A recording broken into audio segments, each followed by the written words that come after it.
नमस्कार दोस्तों, स्वागत है आप सबका एक और कहानी में। आज की यह कहानी आपके जीवन में बेहद खास होने वाली है। ये छोटी सी कहानी आपको बहुत कुछ अनमोल सीख देगी।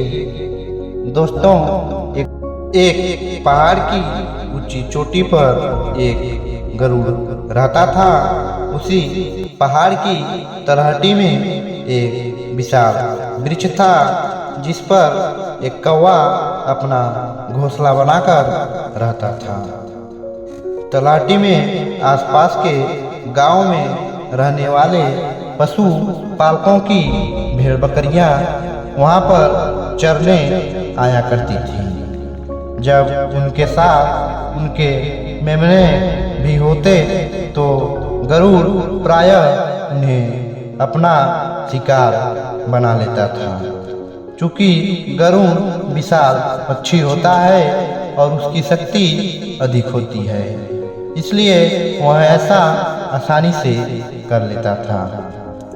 कौवा प्रायः यह दृश्य देखता था कि जैसे ही कोई मेमना नजर आया कि गरुड़ अपनी चोटी से उड़ान भरता और तलहटी में जाकर मेमने को झपट्टा मारकर सहज ही उठा लेता।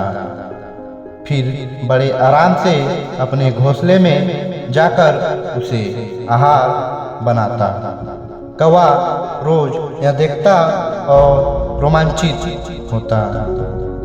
रोज रोज देखकर एक दिन कौवे को भी जोश आ गया। उसने सोचा कि यदि गरुड़ ऐसा पराक्रम कर सकता है तो मैं क्यों नहीं कर सकता। आज मैं भी ऐसा ही करूँगा। वह तलहटी पर चौकन्ना होकर निगाहें रखने लगा। कुछ देर बाद कौवे ने एक मेमने को तलहटी में घास खाते हुए देखा।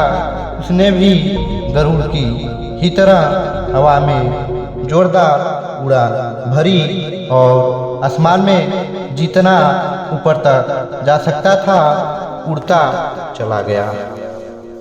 फिर तेजी से नीचे आकर गरुड़ की भांति झपट्टा मारने की कोशिश की, किंतु इतनी ऊंचाई से हवा में गोता लगाने का अभ्यास न होने के कारण वह मेमने तक पहुंचने की बजाय एक चट्टान से जा टकराया। उसका सिर फूट गया, चोंच टूट गई और कुछ ही देर में उसकी मृत्यु हो गई।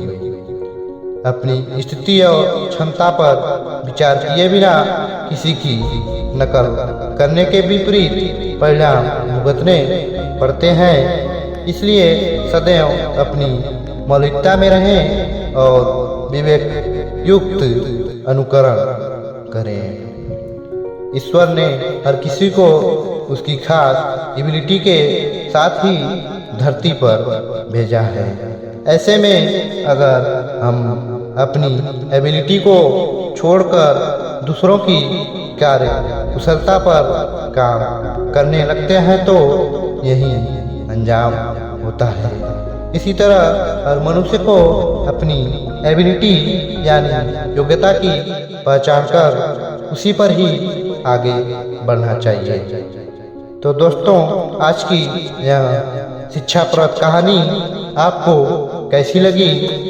ऐसे ही तमाम ज्ञान से भरी नैतिक शिक्षाप्रद कहानियाँ हम अपने चैनल पर लाते रहते हैं, ताकि आपके मन और जीवन पर सकारात्मक परिवर्तन आ सके।